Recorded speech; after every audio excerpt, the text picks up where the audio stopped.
আল্লাহ রাব্বুল আলামিনের দরবারে লাখ কোটি শুকরিয়া আদায় করছি যে রব্বুল আলামিন রমাদান মাসের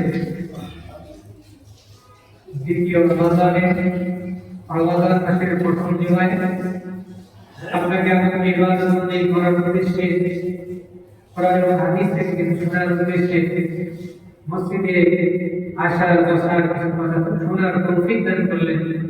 এজন্য আমরা দিনকে শুকরিয়া আদায় করে বলি আলহামদুলিল্লাহ।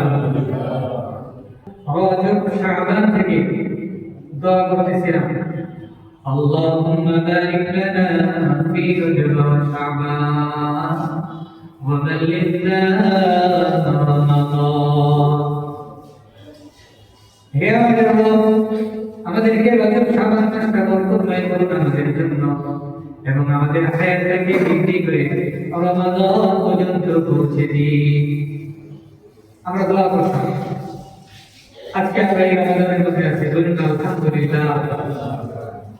আল্লাহ রাব্বুল আলামিন যে বান্দাগুলোকে ভালোবাসেন, মহব্বত করেন, এই বান্দাগুলোর দ্বারা আল্লাহ রাব্বুল আলামিন তার সুন্দর সুন্দর কাজগুলো ইবাদত বন্দেগীগুলো করার তৌফিক দান করেন, বলুন সুবহানাল্লাহ। এই জন্য হাজার মানুষ থেকে যাচাই বাছাই করে আপনাকে আমাকে আরো একটি রমাদানের মধ্যে পৌঁছানোর তৌফিক দান করলেন। এই জন্য আল্লাহকে আরো একবার শুকরিয়া করি আলহামদুলিল্লাহ। কেন?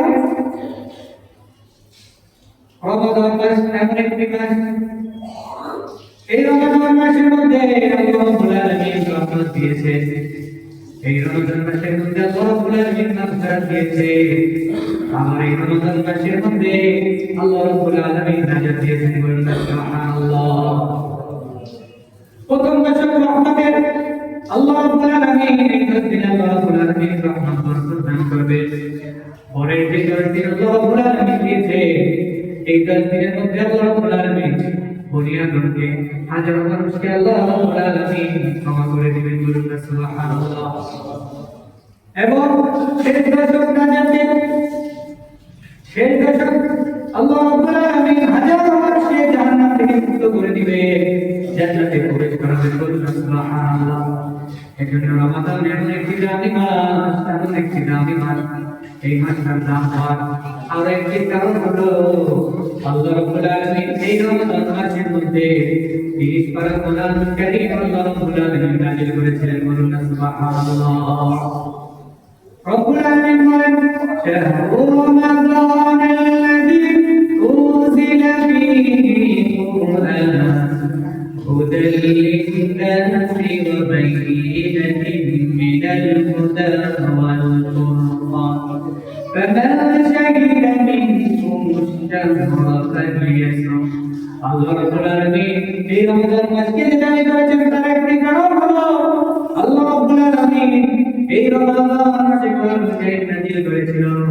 আর এই রমজান মাসে এই কোরআন কারীম নাযিল করার উদ্দেশ্য হলো হুদাল লিন-নাস ওয়া বায়্যিনাতিন মিনাল হুদা ওয়াল ফুরকান। কোরআন এমন একটি হেদায়েত, কোরআন একটি এমন আল্লাহর পক্ষ থেকে বাণী, যে বাণীটা মানুষ যদি তার নিজের জীবন, ব্যক্তিগত জীবন থেকে পারিবারিক জীবন, সামাজিক জীবন, রাষ্ট্রীয় জীবনে এই কোরআন অনুযায়ী, কোরআনের বিধান অনুযায়ী চলে, আল্লাহ রাব্বুল আলামিন তার ফল থেকে দুনিয়া এবং আখিরাতে কল্যাণকর করে দেয়, বলুন সুবহানাল্লাহ।